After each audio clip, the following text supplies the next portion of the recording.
लाखों लोग यीशु पर विश्वास करते हैं, लेकिन हर कोई एक जैसे यीशु पर विश्वास नहीं करता।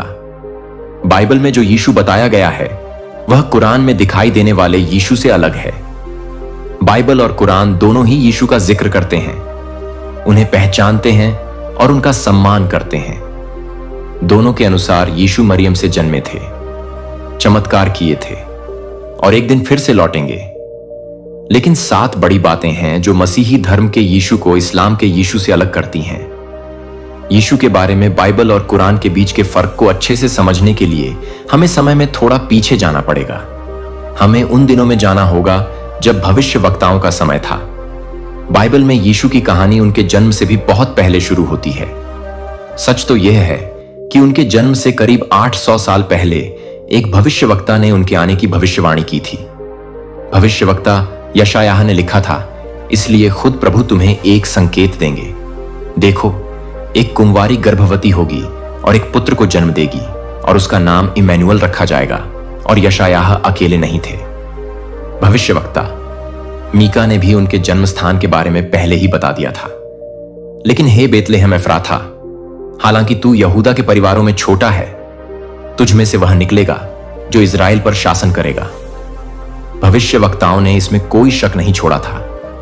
उन्होंने पहले ही बता दिया था यीशु का वंश कौन होगा, उनकी माता कौन होंगी, वह कहां जन्म लेंगे और उनका उद्देश्य क्या होगा। यह बच्चा साधारण नहीं होगा, वह मसीहा होगा, परमेश्वर का पुत्र और एक सदियों पुराना वादा पूरा करने वाला। अब सवाल आता है, कुरान में क्या यीशु के जन्म की भविष्यवाणी की गई थी? तो इसका जवाब है हां, लेकिन एक बिल्कुल अलग तरीके से। इस्लाम में पुराने नियम की तरह कई भविष्यवक्ता नहीं थे जो यीशु के आने की घोषणा करते, बल्कि वहां एक सीधी स्वर्ग से आई सूचना दी गई।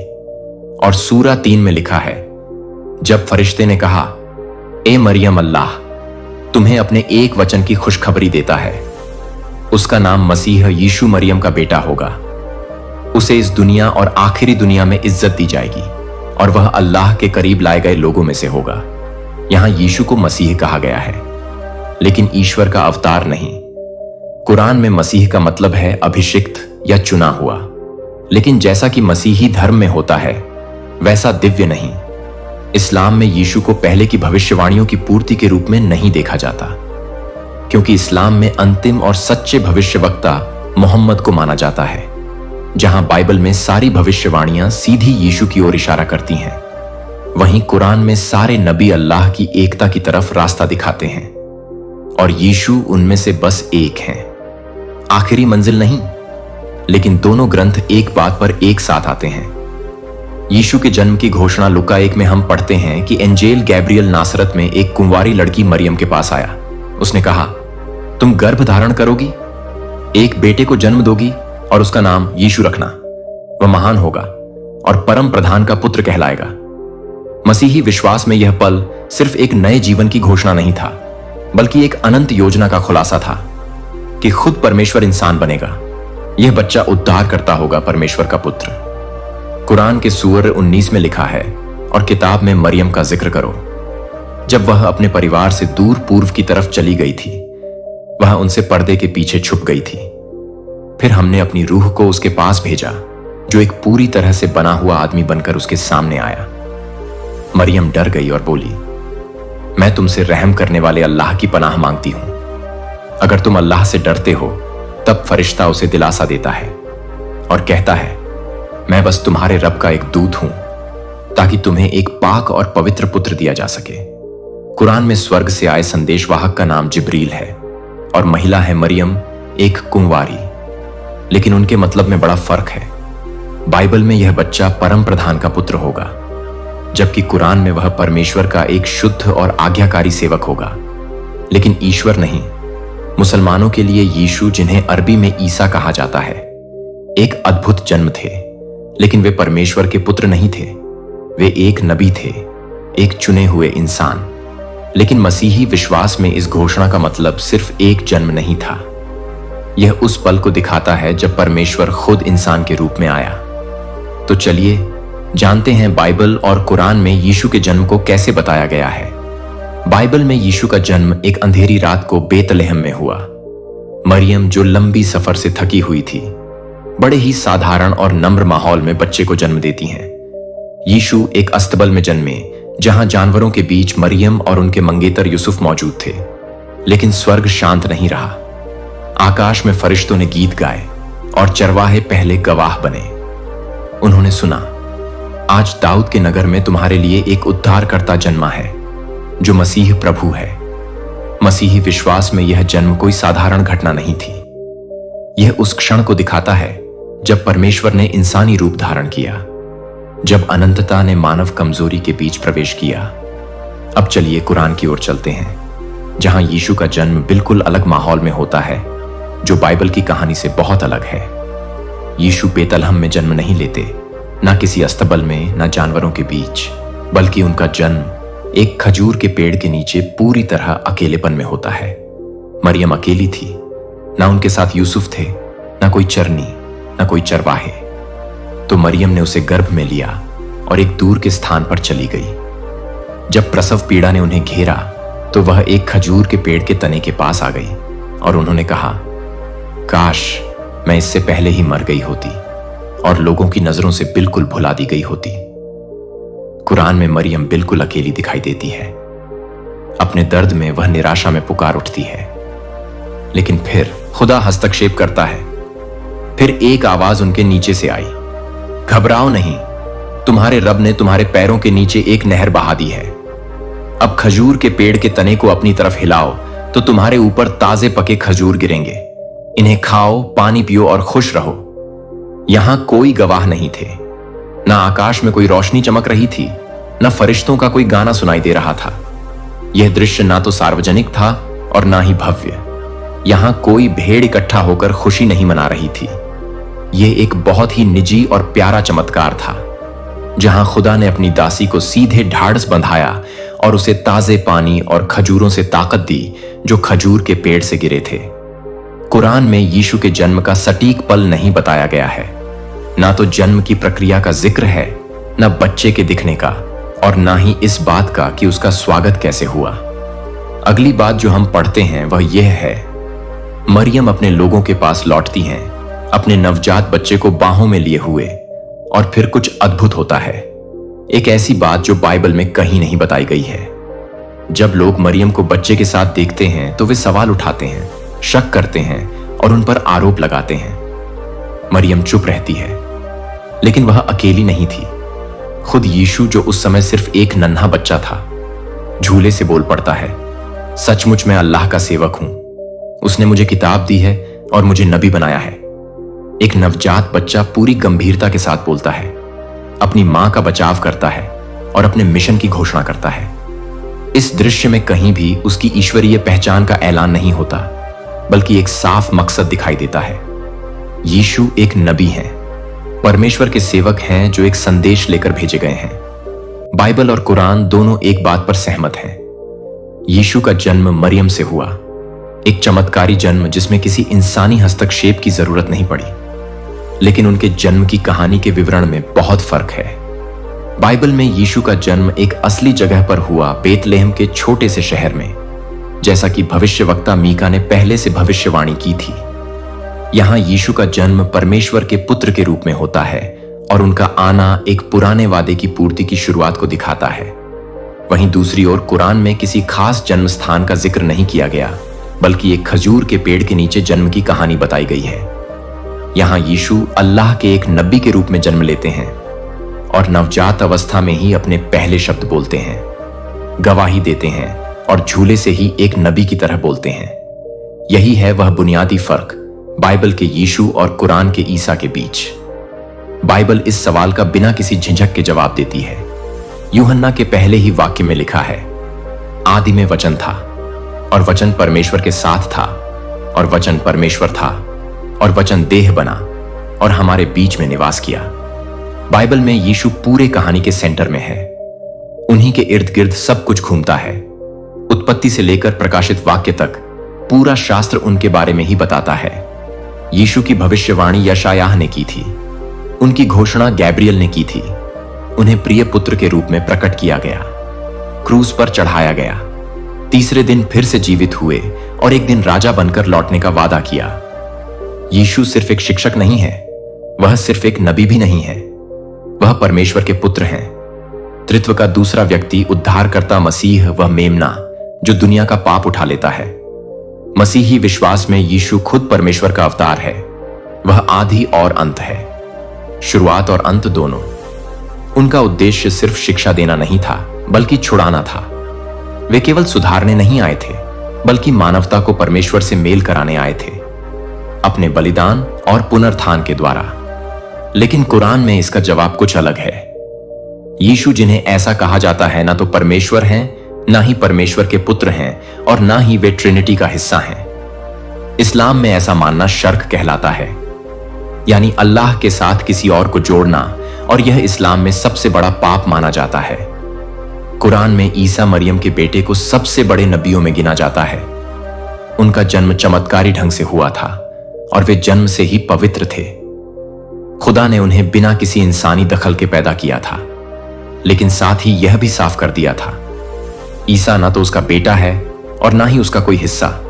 अल्लाह के लिए यह शोभा नहीं देता कि वह किसी को अपना बेटा बनाए, उसे महिमा दी जाए। कुरान में यीशु एक पैगंबर है, बहुत महान पैगंबर, लेकिन फिर भी सिर्फ एक इंसान। उनका जन्म अद्भुत था। वे निष्पाप थे, उन्हें ज्ञान और चमत्कार करने की ताकत दी गई थी, लेकिन फिर भी वे पूरी तरह इंसान ही थे। हम कुरान में पढ़ते हैं, हे किताब वालों, अपने धर्म में अति मत करो और अल्लाह के बारे में सच के अलावा कुछ भी मत कहो। मसीह यीशु मरियम का बेटा बस अल्लाह के एक नबी थे। कुरान के अनुसार यीशु एक आदर्श सेवक थे। वे पूरी मानवता के लिए एक निशानी थे। वह मसीह थे, लेकिन परमेश्वर नहीं। उन्हें इस्राएल की संतान के पास भेजा गया था, इंजील यानी असली सुसमाचारक लेकर, ताकि वे तौराह की पुष्टि करें और एक आने वाले नबी मोहम्मद की घोषणा करें।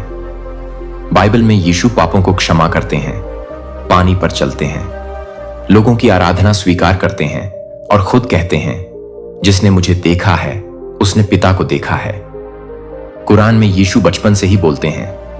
वे बीमारों को ठीक करते हैं, मरे हुए को जीवित करते हैं, लेकिन हर बार अल्लाह की इजाजत से, कभी अपनी खुद की शक्ति से नहीं। आइए अब और गहराई से समझते हैं मसीही और इस्लामी विश्वास में यीशु के जीवन और चमत्कारों के बीच क्या फर्क है। अब हम आते हैं यीशु की कहानी के एक सबसे आकर्षक और शक्तिशाली पहलू पर, उनके चमत्कारों और उनकी सेवकाई पर। यह एक ऐसा विषय है जहां मसीही और इस्लामी विश्वास मिलते भी हैं और गहराई से अलग भी हो जाते हैं। बाइबल और कुरान दोनों ही बताते हैं कि यीशु, जिन्हें अरबी में ईसा कहा जाता है, ने अद्भुत चमत्कार किए थे। उन्होंने बीमारों को ठीक किया, मरे हुए लोगों को जिलाया और ऐसे चिन्ह दिखाए जो प्रकृति के नियमों को भी तोड़ते थे। लेकिन भले ही काम देखने में एक जैसे लगते हैं, फिर भी उनकी शुरुआत, उनके अर्थ और उनके उद्देश्य दोनों धर्मों में एक दूसरे से बिल्कुल अलग हैं। बाइबल में सुसमाचार हमें एक ऐसी सेवकाई की कहानी सुनाते हैं जिसने पूरी दुनिया को हिला दिया था। सिर्फ 3 साल और यीशु ने एक कभी न मिटने वाली छाप छोड़ दी। उन्होंने सिर्फ अपने शब्दों से नहीं, बल्कि अपने चमत्कारों से भी दिलों को बदल दिया, जो प्रकृति के नियमों को भी झुका देते थे। सिर्फ 3 सालों में उन्होंने एक ऐसी विरासत बना दी जो कभी नहीं मिटेगी। यीशु सिर्फ बोलने नहीं आए थे, वह अधिकार के साथ काम करने आए थे। उन्होंने अंधों को आंखें दी, कोढ़ियों को शुद्ध किया, थोड़ी सी रोटियों और मछलियों से हजारों को खिलाया, सिर्फ एक शब्द से तूफानों को शांत किया, पानी पर चले और मरे हुए को जीवित किया। उनके सबसे शक्तिशाली चमत्कारों में से एक है लाजर का फिर से जीवित होना। हम पढ़ते हैं, तब यीशु गहरी भावना से भरकर ऊंचे स्वर में पुकारे, लाजर बाहर आ, और जो मर चुका था वह बाहर आ गया। सोचिए, कौन ऐसा है जो एक मुर्दे को आवाज दे और वह चल पड़े। मसीही विश्वासियों के लिए यह चमत्कार केवल शक्ति के चिन्ह नहीं है, यह इस बात का जीता जागता सबूत है कि यीशु देह में आए परमेश्वर हैं। यीशु को कभी भी शक्ति उधार नहीं लेनी पड़ी। उन्होंने बस आदेश दिया और प्रकृति ने उनकी आज्ञा मानी।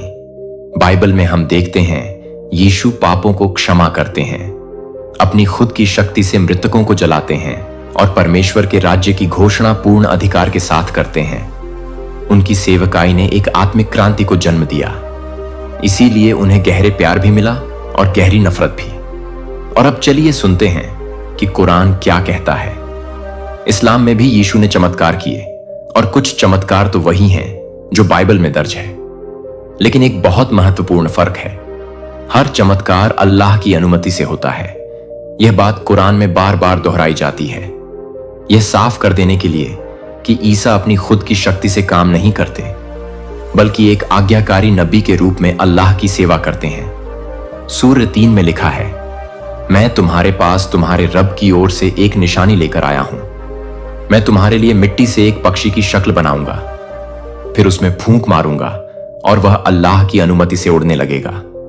कुरान में यीशु हमेशा अल्लाह की अनुमति से चमत्कार करते हैं। यह शब्द बार बार आता है।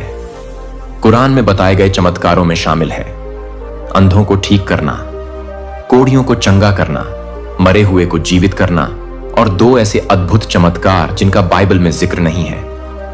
बचपन में झूले से बोलना और मिट्टी से बनाए गए पक्षी को जान डालकर उड़ाना।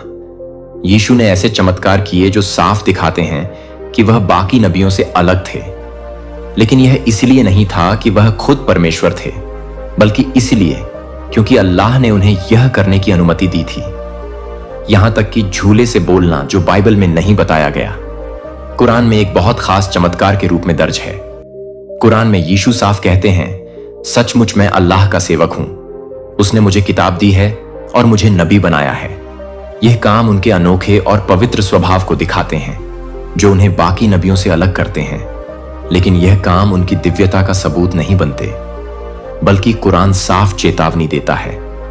यीशु को परमेश्वर का रूप मानना सबसे बड़ा पाप है, जिसे इस्लाम में कुफ्र कहा जाता है। इसीलिए कुरान में यीशु की सेवकाई का मकसद है तोराह की पुष्टि करना और उनके बाद आने वाले नबी मां मोहम्मद की घोषणा करना।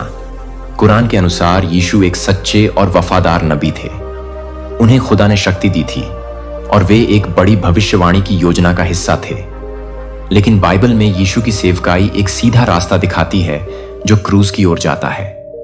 बाइबल में यीशु की सेवकाई परमेश्वर के राज्य की घोषणा करती है और मानवता को उनके उद्धार बलिदान के लिए तैयार करती है। यीशु अच्छी तरह जानते थे कि वे दुनिया में क्यों आए हैं। वे इंसानों के पापों के लिए मरने आए थे। लेकिन इस्लाम के अनुसार यीशु ने क्रूस पर प्राण नहीं दिए, इसलिए उनकी सेवकाई में वह उद्धार और अंतिम समय की भविष्यवाणी वाली बात नहीं आती, जो बलिदान के जरिए मुक्ति को दिखाती है। तो फिर कुरान के मुताबिक यीशु की मृत्यु कैसे होती है? आइए इस फर्क को नीचे और गहराई से समझते हैं। दरअसल यीशु के बारे में मसीही और इस्लामी विश्वास के बीच सबसे बड़ा और गहरा फर्क उनकी मृत्यु के विषय में ही है। मसीही विश्वास में यीशु की मृत्यु उद्धार की सबसे मुख्य घटना है। यह योजना परमेश्वर ने दुनिया की रचना से भी पहले बना ली थी। सुसमाचार बड़े जीवंत ढंग से बताते हैं कैसे यीशु को गलत तरीके से गिरफ्तार किया गया, कठोरता से मुकदमा चलाया गया, उन्हें पीटा गया और अंत में रोमी गवर्नर पिलातुस के शासन में क्रूस पर चढ़ा दिया गया। यीशु के लिए यह मृत्यु कोई चौंकाने वाली बात नहीं थी। उन्होंने खुद कई बार अपने चेलों से कहा था, मनुष्य के पुत्र को बहुत दुख सहने पड़ेंगे, मार डाले जाएंगे और तीसरे दिन फिर जी उठेंगे। यीशु अच्छी तरह जानते थे कि उनका मिशन अपनी मर्जी से दुख सहने और मरने की मांग करता है। बाइबल की कहानी यहीं से शुरू होती है, जब यहूदा इस्करियोती ने यीशु से विश्वासघात किया। उसने 30 चांदी के सिक्कों के बदले यीशु को धार्मिक नेताओं के हवाले कर दिया। इसके बाद यीशु को सनहेड्रिन के सामने लाया गया, जहां उन पर झूठा आरोप लगाया गया कि वह खुद को परमेश्वर का पुत्र कहते हैं। बाद में यीशु पीतूस के सामने लाए गए, जो भीड़ के दबाव में आकर हालांकि यीशु में कोई दोष नहीं पाया, फिर भी उन्हें क्रूस पर चढ़ाने का आदेश दे देता है। यीशु को निर्दयता से कोड़े मारे गए, उनके सिर पर कांटों का मुकुट रखा गया और फिर उन्हें अपना क्रूस उठाकर गोलगोथा मौत की जगह तक ले जाने के लिए मजबूर किया गया। क्रूस पर यीशु को 2 अपराधियों के बीच में क्रूस पर चढ़ाया गया। लूका के अनुसार उनमें से एक अपराधी ने यीशु की बेकसूरी को स्वीकार किया और उनसे प्रार्थना की कि वह अपने राज्य में उसे याद रखें। यीशु ने उत्तर दिया, मैं तुमसे सच कहता हूं, आज ही तुम मेरे साथ स्वर्ग में रहोगे। जब यीशु क्रूस पर लटके हुए थे तो उन्होंने कुछ ऐसे वाक्य बोले जो उनके दुख की गहराई और उनके मकसद के पूरा होने को दिखाते हैं। उन्होंने कहा, पिता, इन्हें क्षमा कर, क्योंकि यह नहीं जानते कि यह क्या कर रहे हैं। और अंत में कहां पूरा हुआ, इसका मतलब था उनका उद्धार का कार्य पूरा हो चुका था। मसीही विश्वास में यीशु की मृत्यु को एक बलिदान के रूप में समझा जाता है, यानी उन्होंने मानवता की जगह पर प्राण दिए और पूरी दुनिया के पापों का बोझ अपने ऊपर लिया। क्रूस पर परमेश्वर के पुत्र ने खुद पर पाप का दंड ले लिया, ताकि हर वह व्यक्ति जो उन पर विश्वास करें उद्धार पा सके। लेकिन इस्लाम के अनुसार यीशु ना तो सूली पर चढ़ाए गए और ना ही मारे गए। इससे भी आगे इस्लाम सिखाता है कि जो कोई भी मानता है कि यीशु को सूली पर चढ़ाया गया, वह पूरी तरह गलत है। कुरान में हम पढ़ते हैं, और उनके कहने पर कि हमने मसीह यीशु मरियम के बेटे परमेश्वर के दूत को मार डाला ना, तो उन्होंने उसे मारा और ना ही सूली पर चढ़ाया, बल्कि उन्हें ऐसा दिखाया गया। जो लोग इस मामले में अलग अलग राय रखते हैं, वे सिर्फ शक में हैं। उन्हें इस बारे में कोई पक्की जानकारी नहीं है, वह बस अंदाजे लगाते हैं। सच तो यह है, उन्होंने उसे नहीं मारा। यह आयत इस्लामी सोच की नींव है। सूली पर चढ़ाया जाना सिर्फ एक भ्रम था, या यूं कहें कि यह गलत दिखाई गई घटना थी, और खुदा ने सीधे हस्तक्षेप करके यीशु को बचा लिया था। अगली आयत में कुरान साफ कहता है, बल्कि अल्लाह ने उन्हें अपनी ओर उठा लिया। मुस्लिम्स का मानना है कि यीशु को शरीर सहित जीवित अवस्था में स्वर्ग में उठा लिया गया, बिना मृत्यु का अनुभव किए। कुरान यह नहीं बताता कि यीशु की जगह किसे सूली पर चढ़ाया गया। इसी वजह से इस्लामी इतिहास में कई तरह की बहुत सी बातें सामने आई। इस्लाम में कुछ और बातें भी मानी जाती हैं कि यहूदा इस्करियोती, जिसने यीशु के साथ विश्वासघात किया था, को खुदा ने चमत्कारिक रूप से यीशु जैसा बना दिया था और उसे ही सजा के तौर पर सूली पर चढ़ाया गया। इस चमत्कार के पीछे इस्लाम में नबियों को लेकर जो सोच है, वही वजह है। इस्लाम में हर नबी को सम्मान दिया जाता है, उन्हें खुदा की तरफ से सुरक्षा और मार्गदर्शन मिलता है। इसीलिए यह सोचना कि कोई नबी, खासकर इतना पवित्र और ऊंचा नबी जैसे ईसा, अपने दुश्मनों के हाथों अपमानजनक मौत झेलेगा, बिल्कुल कबूल नहीं है। इसीलिए माना जाता है कि खुदा ने खुद हस्तक्षेप किया, उनकी इज्जत की रक्षा की और उन्हें दुश्मनों के हाथों गिरफ्तार और मारे जाने से पहले स्वर्ग की ओर उठा लिया। इसके अलावा मसीही विश्वास के विपरीत इस्लाम ओरिजिनल सीन या किसी दूसरे के बलिदान से उद्धार के सिद्धांत को नहीं मानता। इसलिए इस्लाम में यीशु के लिए मानवता के पापों के लिए मरने की कोई आवश्यकता नहीं थी। इस्लाम में मुक्ति कैसे मिलती है? ईमान लाने से, अच्छे काम करने से और सच्चे दिल से तौबा करने से, न कि किसी मध्यस्थ के बलिदान से।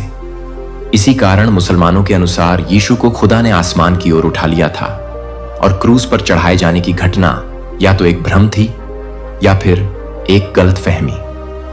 तो अगर मुसलमान मानते हैं कि यीशु को सूली पर नहीं चढ़ाया गया और उनकी मृत्यु नहीं हुई, तो क्या वे यह मानते हैं कि यीशु मृतकों में से जी उठे?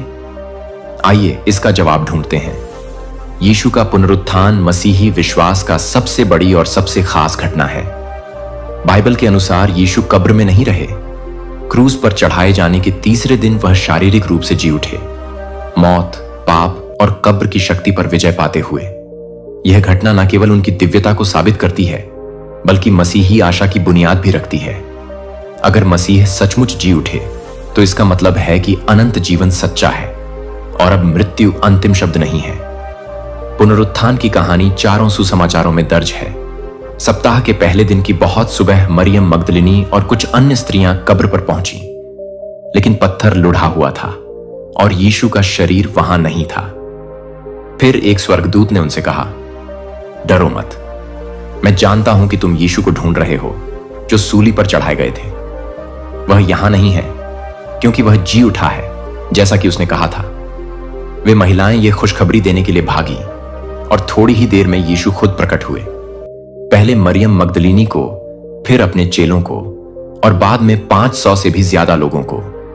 यीशु का जी उठना सिर्फ कोई इशारा या आत्मा का जिंदा होना नहीं था, वो सच में अपने पूरे शरीर के साथ जी उठे थे। यीशु ने अपने घाव दिखाए, अपने चेलों के साथ भोजन किया और थॉमस को अपने हाथों और पांवों को छूने दिया ताकि हर शक दूर हो जाए। यीशु ने कहा, अपनी उंगली यहां रखो, मेरे हाथ देखो, अपना हाथ बढ़ाओ और मेरी करवट पर रखो। और अविश्वासी नहीं, बल्कि विश्वासी बनो। मसीही विश्वास में मौत पर मिली यह जीत इस बात की पुष्टि करती है कि यीशु सचमुच परमेश्वर के पुत्र हैं, जैसा कि उन्होंने दावा किया था।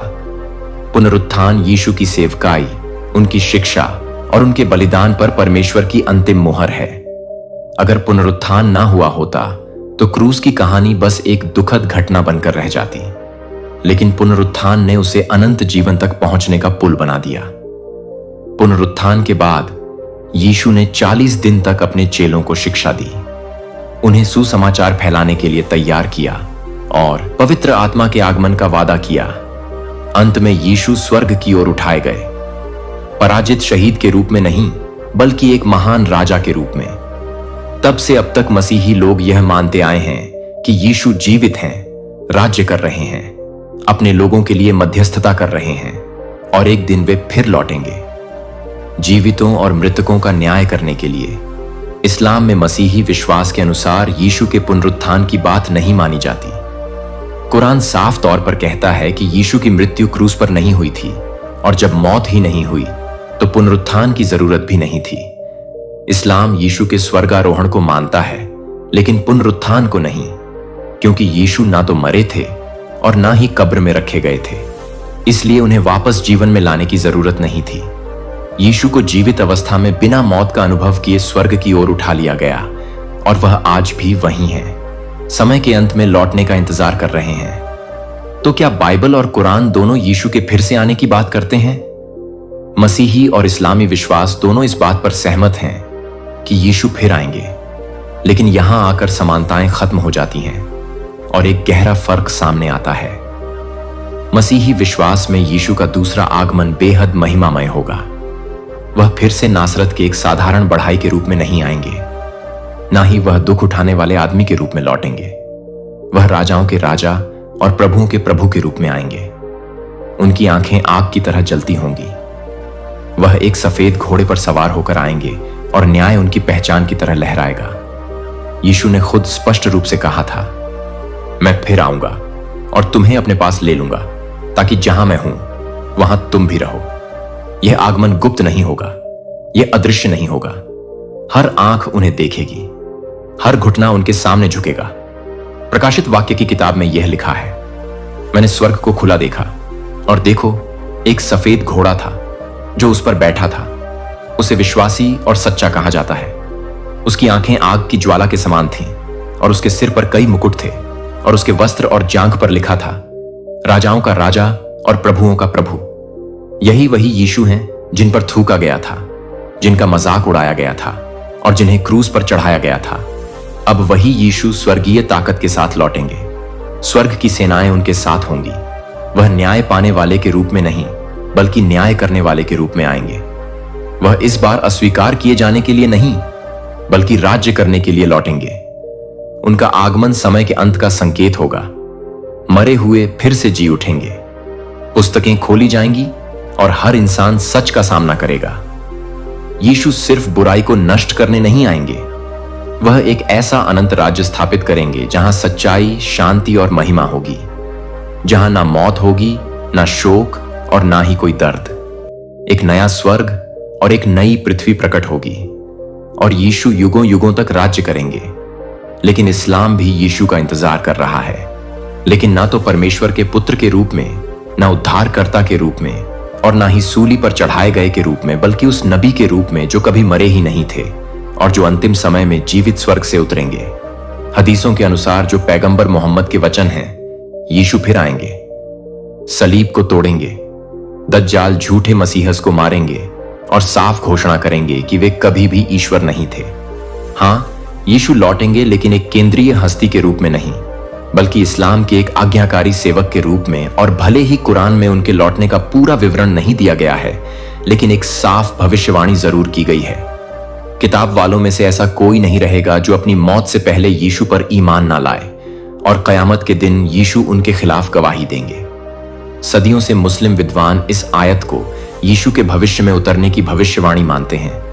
यह पूरी कहानी हदीसों में और भी स्पष्ट रूप से बताई गई है, और यह कुछ इस तरह है, आखिरी दिनों में जब पूरी दुनिया युद्ध, अफरा तफरी और धोखे में डूबी होगी और जब दज्जाल, वह झूठा मसीह है जो लाखों को बहकाएगा, प्रकट होगा, तब यीशु स्वर्ग से उतरेंगे, ना तो परमेश्वर के पुत्र के रूप में, ना ही उद्धारकर्ता के रूप में, बल्कि एक मुस्लिम नबी, अल्लाह के सेवक और कुरान के अनुयायी के रूप में। वह दमिश्क में एक सफेद मस्जिद के पास उतरेंगे, सादा कपड़े पहने हुए, और जैसे ही उनकी नजर दज्जाल पर पड़ेगी, सिर्फ उनकी सांस से ही दज्जाल का अंत हो जाएगा।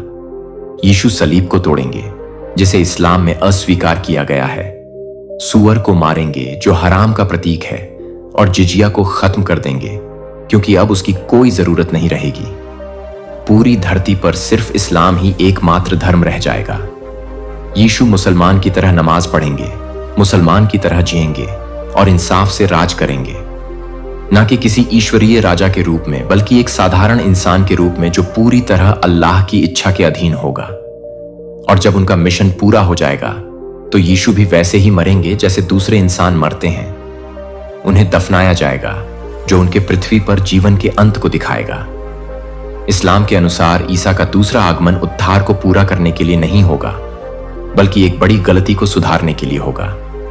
वह गलती कि लोगों ने उनकी आराधना शुरू कर दी, उन्हें परमेश्वर का पुत्र कहने लगे और उनके नाम पर एक धर्म खड़ा कर दिया। यीशु कोई नया धर्म स्थापित करने नहीं आएंगे, बल्कि इस्लाम को ही अंतिम सच्चाई के रूप में साबित करेंगे। वे प्रचार करेंगे, मुसलमान की तरह नमाज पढ़ेंगे, न्याय से राज करेंगे और फिर हर इंसान की तरह मरेंगे। उन्हें दफनाया जाएगा और फिर सभी लोगों की तरह कयामत के दिन का इंतजार करेंगे। यह दो अलग अलग भविष्यवाणियां हैं, लेकिन दोनों एक ही वापसी की बात करती हैं। बस उद्देश्य बिल्कुल अलग अलग हैं। मसीही विश्वास में यीशु फिर से लौटेंगे राज्य करने के लिए, मरे हुए को झिलाने के लिए, बुराई को नष्ट करने के लिए और अपना अनंत राज्य स्थापित करने के लिए। लेकिन इस्लाम में यीशु फिर से आएंगे अपने आप को समर्पित करने के लिए, अपनी दिव्यता को नकारने के लिए, कुरान की पुष्टि करने के लिए और अंत में एक साधारण इंसान की तरह मृत्यु को अपनाने के लिए। फिर भी बाइबल और कुरान के बीच यीशु को लेकर एक आखिरी बहुत गहरी और रोचक कड़ी है, जिसके बारे में बहुत कम लोग जानते हैं। बाइबल में जब यीशु ने पृथ्वी पर अपनी सेवकाई पूरी कर ली, तो उन्होंने अपने चेलों से वादा किया कि वह उन्हें अकेला नहीं छोड़ेंगे। उन्होंने कहा कि उनके बाद कोई और आएगा। सुसमाचार में इस किसी और को अलग अलग नामों से पुकारा गया है। कंफर्ट, स्पिरिट ऑफ ट्रूथ या हेल्पर। यूहन्ना में यीशु कहते हैं, और मैं पिता से प्रार्थना करूंगा और वह तुम्हें एक और कंफर्ट देगा जो सदा तक तुम्हारे साथ रहेगा, सत्य की आत्मा। और फिर यीशु कहते हैं, जब वह कंफर्ट आएगा, मैं सत्य की आत्मा, तो वह मेरे बारे में गवाही देगा। यहां यीशु वादा करते हैं कि उनके बाद कोई आएगा जो सिखाएगा, विश्वासियों को उनके संदेश की याद दिलाएगा और उन्हें सच्चाई में मार्गदर्शन करेगा। लेकिन सवाल यह है कि आखिर वह कंफर्टर कौन है? मसीही विश्वास में यीशु ने जिस कंफर्ट का वादा किया था, वह पवित्र आत्मा है। त्रित्व का तीसरा व्यक्ति, स्वयं परमेश्वर का आत्मा, जो आत्मिक रूप से उपस्थित है और यीशु के स्वर्गारोहण के बाद भेजा गया। यह वादा प्रेरितों के काम अध्याय 2 में पूरा होता है। पेंटिकॉस्ट के दिन जब पवित्र आत्मा आग के रूप में चेलों पर उतरता है, उन्हें अलौकिक शक्ति और साहस से भर देता है ताकि वे सुसमाचार का प्रचार कर सकें। मसीही विश्वास के अनुसार पवित्र आत्मा स्वयं परमेश्वर का आत्मा है, जो यीशु के वचन को पूरा करने के लिए भेजा गया। पवित्र आत्मा विश्वासियों के भीतर वास करता है, उन्हें राह दिखाता है, सांत्वना देता है और मसीह का अनुसरण करने के लिए ताकत प्रदान करता है।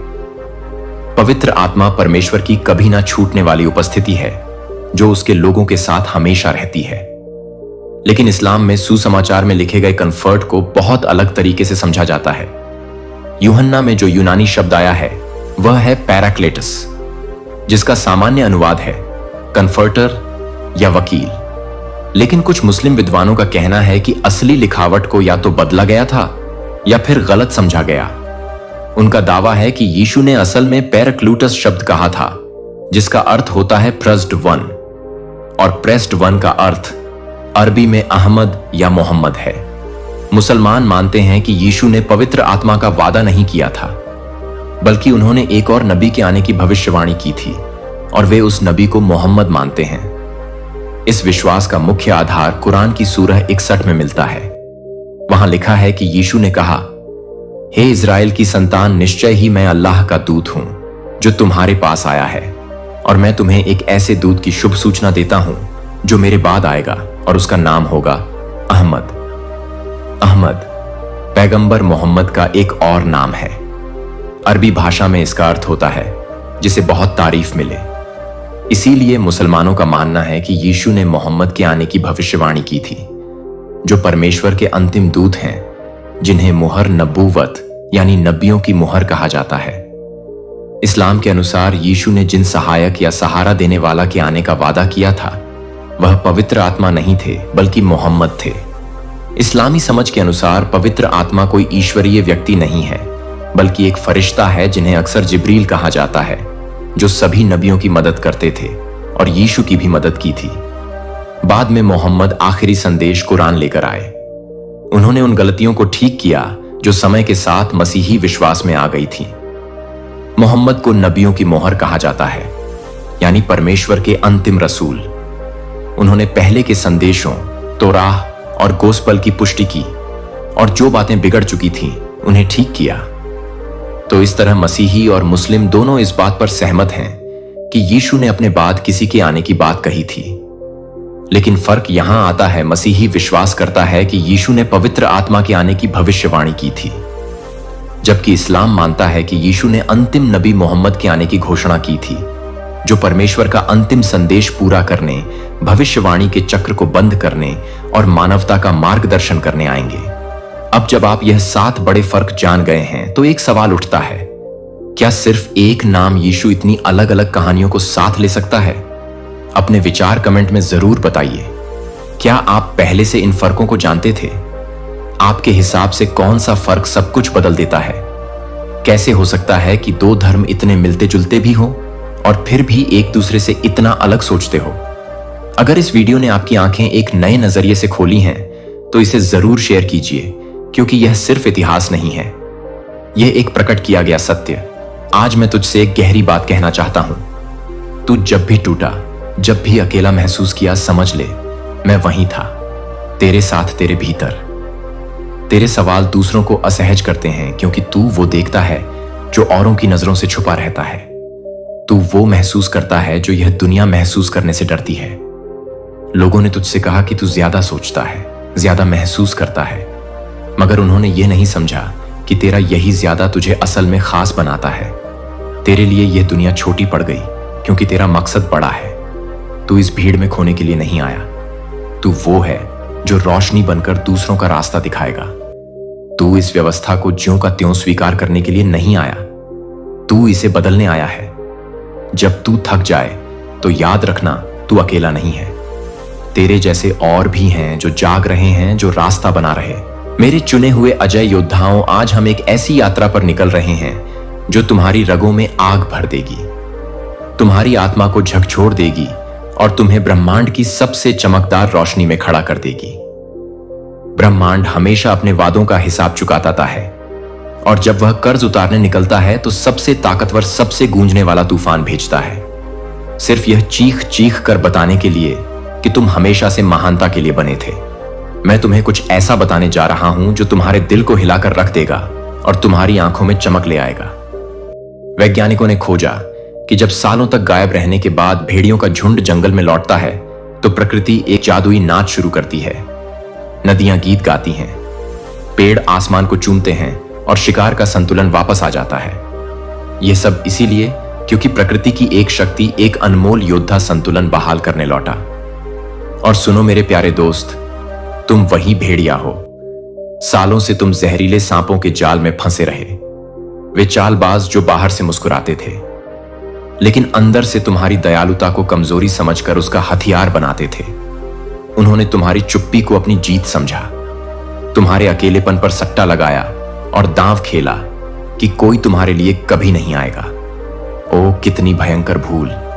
वे हार गए मेरे सितारों, क्योंकि कोई अभी तुम्हारे युद्ध क्षेत्र में कदम रखने वाला है।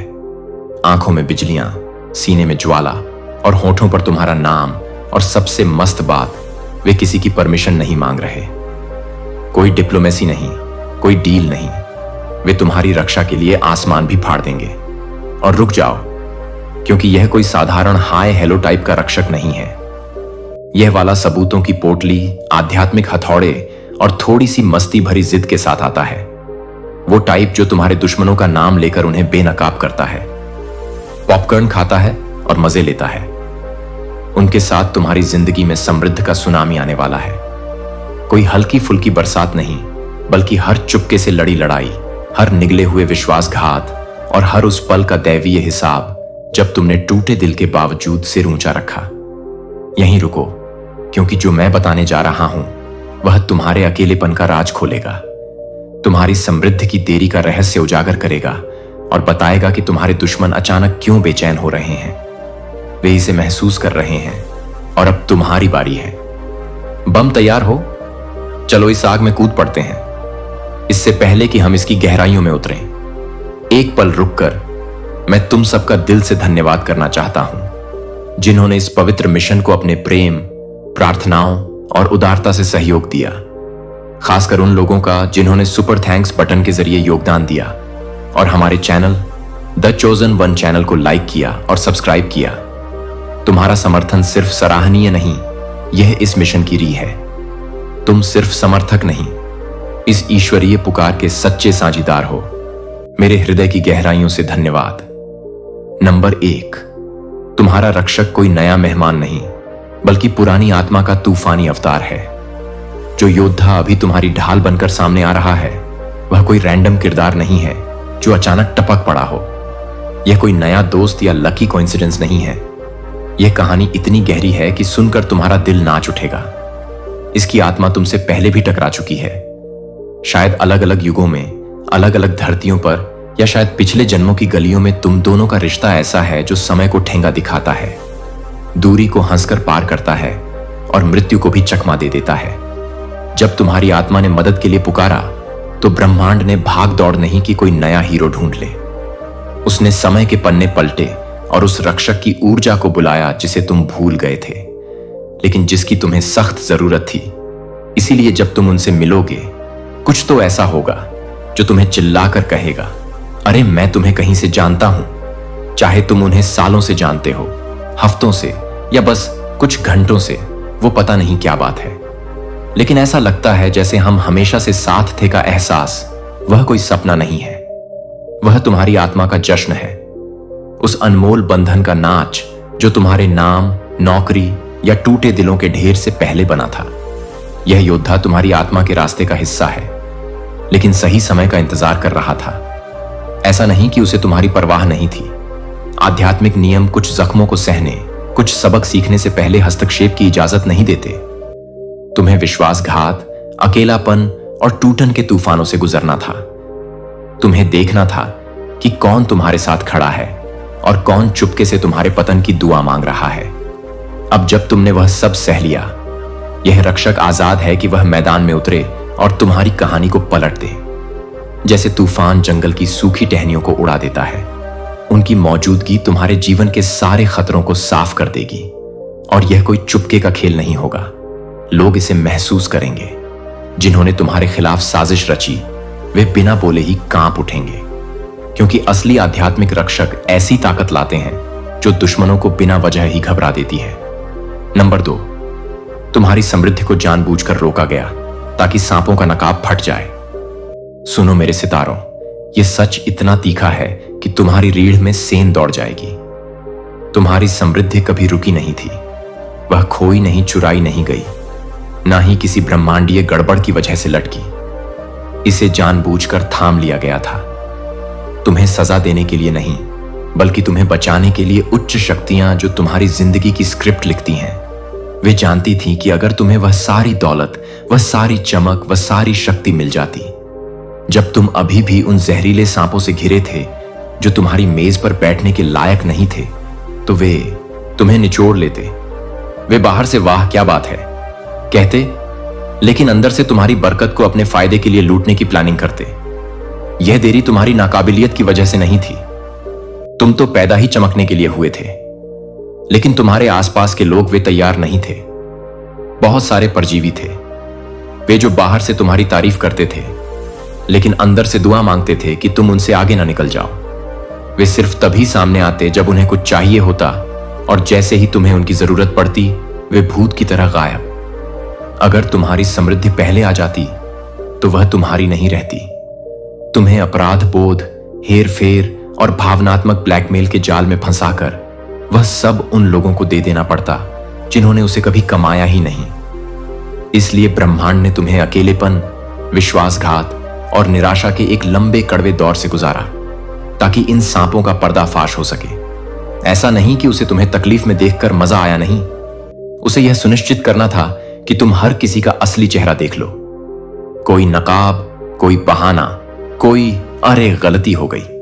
अब जब धूल जम चुकी है और गलत लोग या तो भाग चुके हैं या बेनकाब हो चुके हैं, तुम्हारा आशीर्वाद एक सुनामी की तरह तुम तक पहुंचने वाला है। ऊर्जा बदल रही है क्योंकि रास्ता अब साफ है। सांपों की पहचान हो चुकी है और तुम अब उन लोगों के प्रति वफादारी के बंधन में नहीं बंधे जो तुम्हारी रोशनी के लायक नहीं थे। जो तुम्हारे लिए आ रहा है उसे ना रोका जा सकेगा, ना देरी होगी, ना चुराया जाएगा। यह हमेशा तुम्हारा था, बस उस सही पल का इंतजार कर रहा था जब तुम उन लोगों को अपने जीवन की वीआईपी लिस्ट से बाहर निकाल दोगे जो एक हाथ से ताली बजाते थे। यह कोई अचानक मिला तोहफा नहीं है, यह ब्याज के साथ, चमक के साथ और ढेर सारी ताकत के साथ मिला मुआवजा है। और वे जिन्होंने सोचा कि वे तुम्हें रोककर बच निकलेंगे, ओह, वे अब तुम्हें राजा रानी की तरह दावत करते देखने वाले हैं। नंबर 3, यह रक्षक उन फर्जी नियमों को तोड़ने आया है जिनके पीछे तुम्हारे दुश्मन छिपे थे। तुम्हारा यह रक्षक कोई साधारण खिलाड़ी नहीं है मेरे दोस्त। वह उन फर्जी बनावटी नियमों को चकनाचूर करने आया है जिनके पीछे तुम्हारे दुश्मन सालों से अपनी गंदी चालें चलते आए हैं। देखो, जिन लोगों ने तुम्हें नीचे गिराने की कोशिश की वे बड़े शातिर थे। उन्होंने नैतिकता का ढोंग रचा, नकली मासूमियत का मुखौटा पहना और आध्यात्मिक खामियों का सहारा लिया ताकि अपने गंदे कामों को छिपा सके। उन्होंने तुम्हारे साथ ऐसा गंदा खेल खेला जिसे आसानी से पकड़ा ना जा सके। छिपा हुआ विश्वासघात, तारीफों में लपेटा हुआ तंज और इतनी सच्चाई के साथ मिला झूठ कि तुम खुद पर शक करने लगे। और जब तुमने जवाब देना चाहा तो उन्होंने पीड़ित का ड्रामा शुरू कर दिया। यह एक जाल था जिसमें तुम्हें या तो चुप रहना था या फट पड़ना ताकि तुम पागल लगो। तुम निष्पक्ष लड़ने की कोशिश कर रहे थे लेकिन वे पूरे समय गंदा खेल रहे थे। लेकिन यह रक्षक, उसे इन फर्जी नियमों से जरा भी मतलब नहीं। उसे लोगों को खुश करने, शांति का ढोंग करने या किसी की झूठी इज्जत बचाने की कोई परवाह नहीं। उसे तुम्हें सांत्वना देने के लिए नहीं भेजा गया। वह उस गंदगी को बेनकाब करने, उसे जड़ से उखाड़ने और तुम्हारी रक्षा करने के लिए आया है, ऐसे तरीकों से जो तुम्हें करने की इजाजत नहीं थी। जिन आध्यात्मिक नियमों का इस्तेमाल तुम्हारे दुश्मनों ने तुम्हें चुप रखने के लिए किया, वे इस रक्षक पर लागू नहीं होते। उसका काम गाल थपथपाना या टकराव से बचने के लिए राज छिपाना नहीं है। उसका मिशन है सामना करना, खुलासा करना और तुम्हारे खिलाफ बनाई गई हर साजिश को ध्वस्त करना। और समय इससे बेहतर नहीं हो सकता। अब जब नकाब उतर रहे हैं और झूठ की दीवारें ढह रही हैं, इस रक्षक को वह करने की पूरी छूट है जो तुम नहीं कर पाए। यह वह योद्धा है जो जरूरी बात को जोर से बिना डरे और बिना शर्मिंदगी के कहता है। ऐसी ऊर्जा जो बिना एक शब्द बोले लोगों को घबरा देती है। वे जानते हैं कि तुम्हारे गलत करने वालों की नस नस को कैसे हिलाना है, जिद्दीपन से नहीं बल्कि इसीलिए कि संतुलन बहाल करना ब्रह्मांड का आदेश है। और यह कोई चुपके की सफाई नहीं होगी। जिन्होंने बंद दरवाजों के पीछे साजिश रची, उन्हें उसका सामना करना पड़ेगा, जिसकी उन्होंने कभी उम्मीद नहीं की थी। कोई ऐसा जो उनकी ऊर्जा का मुकाबला कर सकता है और उससे भी ज्यादा। यह निशान छोड़ेगा मेरे दोस्त। और क्या निशान? नंबर 4, आध्यात्मिक दुनिया तुम्हारी वफादारी का इम्तिहान ले रही थी। सच सुनो मेरे सितारों, यह इतना तीखा है कि तुम्हारी सांसें थम जाएंगी। तुम्हारी जिंदगी की हर देरी सिर्फ समय की बात नहीं थी, कुछ देरी तुम्हारी वफादारी की थी। आध्यात्मिक दुनिया तुम्हें टकटकी लगाकर देख रही थी, यह जानने के लिए कि क्या तुम अपनी आत्मा को बेच दोगे। उन्हें यह देखना था कि क्या तुम अपनी रोशनी को सिर्फ दुनिया की तालियां पाने के लिए कम कर दोगे, अपनी आवाज को दबा दोगे, अपने मानकों को नीचे कर दोगे या ऐसी चीजों से समझौता कर लोगे जो तुम्हारी आत्मा को चोट पहुंचाती है, सिर्फ उस दबाव से बचने के लिए जो तुम पर था? क्योंकि यही ज्यादातर लोग करते हैं जब जिंदगी सख्त हो जाती है। वे चुपके से बिक जाते हैं, ऐसी चीजों पर हंसते हैं जो मजेदार नहीं है, उन लोगों से चिपके रहते हैं जो उन्हें खाली कर देते हैं, और ऐसी परिस्थितियों से समझौता कर लेते हैं जो उनकी आत्मा को ठेस पहुंचाती है। लेकिन तुम मेरे योद्धा, तुमने ऐसा नहीं किया। तुमने अकेलापन, अस्वीकृति, नकली समर्थकों और उन सेटअप्स को सहा जो तुम्हें तोड़ने के लिए बनाए गए थे। तुम उन कमरों में डटे रहे जहां तुम्हें जानबूझकर गलत समझा गया, और तुमने दूसरों को खुश करने के लिए खुद को छोटा करने से साफ इनकार कर दिया। और यही वह चीज थी जिसका आध्यात्मिक दुनिया इंतजार कर रही थी। यह नहीं कि तुम कितने मंत्र पढ़ सकते हो, कितनी अगरबत्तियां जला सकते हो या कितनी रस्में निभा सकते हो। उन्हें यह देखना था कि जब ऐसा लगता हो कि कोई तुम्हारी कीमत नहीं देख रहा, तब भी क्या तुम अपनी जमीन पर डटे रह सकते हो? यही वह इम्तिहान है जो चुने हुए सितारों को भीड़ से अलग करता है। और दैय मदद के लिए इतना समय इसलिए लगा क्योंकि तुम्हें यह साबित करना था कि तुम अस्थायी राहत के लिए अपनी जन्मसिद्ध ताकत को नहीं बेचोगे। तुम्हें यह दिखाना था कि तुम अपने मिशन को वहन करने के लिए बने हो, भले ही वह कभी कभी अभिशाप जैसा लगे। और क्योंकि तुम अडिग रहे, तुम्हारी रक्त रेखा में कुछ प्राचीन, कुछ जादुई जाग उठा है। विश्वासघात, गरीबी, चुप्पी और आत्मविश्वासघात से जुड़ा एक अभिशाप चक्र तुम्हारी इस अटल हिम्मत की वजह से टूट रहा है। तुम सिर्फ अपने लिए नहीं बचे, तुम उन लोगों के लिए भी बचे जो तुमसे पहले नहीं बच सके। और अब वह सहायता जो तुम बरसों से इंतजार कर रहे थे, दया के रूप में नहीं बल्कि एक चमकदार, शानदार पुरस्कार के रूप में आ रही है। आध्यात्मिक दुनिया तुम्हारे लिए सुदृढ़ीकरण भेज रही है, क्योंकि तुमने इसे अपने खून, पसीने और आंसुओं से कमाया है। और जो तुम्हारे लिए रिलीज होने वाला है, वह हर उस सिस्टम की नींव को हिला देगा जिसने तुम्हें कम आंका। नंबर 5, तुम्हारे दुश्मनों को सरेआम तुम्हारी ताकत का लोहा मानना पड़ेगा। तुम्हारी कहानी में अभी एक ऐसा ट्विस्ट आने वाला है जो बदले से नहीं बल्कि ब्रह्मांडीय संतुलन को बहाल करने से जुड़ा है। जिन लोगों ने तुम्हारे खिलाफ साजिश रची, चाहे झूठ बोलकर, ईर्ष्या करके, चुपके से तोड़फोड़ करके, या तुम्हारे चरित्र को बदनाम करके उन्हें लगा कि उनके गंदे कर्म हमेशा अंधेरे में छिपे रहेंगे। उन्हें पूरा यकीन था कि तुम या तो चुपके से गायब हो जाओगे, उनकी साजिशों के बोझ तले टूट जाओगे, या फिर चुपचाप फिर से खड़े हो जाओगे और ऐसा दिखाओगे जैसे कुछ हुआ ही नहीं। लेकिन वो क्या गजब का सरप्राइज! दैवीय कर्म का नियम अब पूरी ताकत, पूरी चमक और पूरी शान के साथ सामने आने वाला है। इस बार कोई चुपके से माफी, कोई अपराध बोध में फुसफुसाए गए सॉरी, या कोई अचानक भेजा गया हाय क्या हाल है टेक्स्ट नहीं होगा। यह उनके लिए बहुत आसान होता। ब्रह्मांड को अब उनकी घमंड की रक्षा में जरा भी दिलचस्पी नहीं है। उनके द्वारा तुम्हें सरेआम नीचे गिराने से जो आध्यात्मिक असंतुलन पैदा हुआ, उसे ठीक करने के लिए उन्हें तुम्हारी ताकत को सरेआम पूरी दुनिया के सामने स्वीकार करना होगा। कोई अगर मगर नहीं। जिन मुंह ने तुम्हारे नाम का अपमान किया, उन्हें उसी का सम्मान करना पड़ेगा। जिन्होंने कसम खाई थी कि तुम कभी उबर नहीं पाओगे, उन्हें उसी भीड़ के सामने जिसे उन्होंने जहर दिया था, यह मानना होगा कि तुम कभी कमजोर नहीं थे। तुम शुरू से ही एक तूफान थे। कुछ के पास कोई चारा नहीं होगा। आध्यात्मिक नियम इसकी मांग करता है। ऊर्जा का नियम ऐसा है कि जब कोई तुम्हारे जैसे दैय मिशन को बाधित करता है तो एक कर्ज बनता है, और वह कर्ज हमेशा चुपके से नहीं चुकाया जा सकता। कुछ लोग अपनी घमंड को निगलकर चुपके से तुम्हारा समर्थन करने की कोशिश करेंगे, लेकिन दूसरों को खुलकर माइक पकड़कर पूरी दुनिया के सामने तुम्हारा बचाव करना पड़ेगा। उसी शख्स के लिए खड़े होना पड़ेगा जिसका उन्होंने कभी मजाक उड़ाया था। ऐसा नहीं कि उनकी अचानक से अंतरात्मा जाग गई, नहीं, उनकी शांति, उनकी तरक्की और उनकी रक्षा इस पर टिकी है। यह बदला नहीं है मेरे सितारों, यह मुआवजा है, एक दय रिकैलिब्रेशन जो दुनिया और उन्हें दिखाएगा कि तुम्हारा उत्थान कभी बहस का विषय नहीं था। इसे समय के लिए रोका गया था, न कि इंसान द्वारा नकारा गया। नंबर 6, तुम हर लड़ाई लड़ने के लिए नहीं बने, तुम कमांड करने के लिए बने हो। बहुत समय तक तुमने सोचा कि जीवित रहना ही तुम्हारा मिशन है। हर हमला, हर विश्वासघात, हर छिपा हुआ कदम जो तुम्हारे खिलाफ उठाया गया, तुम्हें लगा कि उसका जवाब देना, अपनी रक्षा करना, अपनी पहचान साबित करना और अपना नाम साफ रखना तुम्हारी जिम्मेदारी है। लेकिन सुनो मेरे तूफानी योद्धा, तुम्हें हर लड़ाई लड़ने के लिए नहीं बनाया गया। तुम पर इतना भारी हमला इसलिए हुआ क्योंकि तुम सिर्फ मैदान में एक सिपाही नहीं थे। तुम्हें एक कमांडर, एक लीडर, एक गेम चेंजर बनने की ट्रेनिंग दी जा रही थी।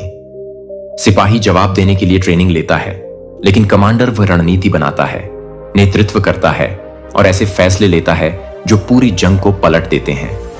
और जब तुम बेकार की चीजों से जूझ रहे थे जिन्हें तुम्हें छूना भी नहीं चाहिए था, तुम्हारे जीवन की उच्च शक्तियां चुपके से तुम्हें ऐसी स्थिति के लिए तैयार कर रही थी जहां तुम्हें अपने हाथ गंदे करने की जरूरत नहीं पड़ेगी। लगातार परीक्षाएं तुम्हारी ताकत की नहीं, बल्कि अनुशासन, धैर्य और बड़ी तस्वीर देखने की थी। जब तुम्हारी दुनिया आग में जल रही थी, अब जब यह ट्रेनिंग का दौर खत्म हो रहा है, ब्रह्मांड तुम्हें एक रक्षक भेज रहा है। इसीलिए नहीं कि तुम कमजोर हो, बल्कि इसलिए कि तुम्हारा मोर्चे पर समय खत्म हो चुका है। कमांडर छोटे मोटे हमलों को संबोधित करने में समय बर्बाद नहीं करते। वे हर अपमान का जवाब नहीं देते, ना ही हर अफवाह का पीछा करते हैं। वे आंदोलन चलाते हैं, विरासत बनाते हैं और अपने साम्राज्य की देख रेख करते हैं। और तुम्हें अगले दौर में शक्ति और समृद्धि में कदम रखने के लिए उन लड़ाइयों में खुद को थकाना बंद करना होगा जो कभी तुम्हारी थी ही नहीं। यह रक्षक इस बात का जिंदा सबूत है कि तुम्हारी पोजीशन बदल चुकी है। जहां तुम्हें पहले अकेले तलवार चलानी पड़ती थी, अब तुम्हारे लिए योद्धा और शक्तियां नियुक्त की जाएंगी। इसीलिए नहीं कि तुम नहीं लड़ सकते, बल्कि इसीलिए कि तुम्हें अब नहीं लड़ना चाहिए। तुम्हारी ऊर्जा उस साम्राज्य को बनाने में लगनी चाहिए जिसे तुम्हें बनाना है, उन सपनों पर जिन्हें तुमने थकान की वजह से दबा रखा था। जंग खत्म।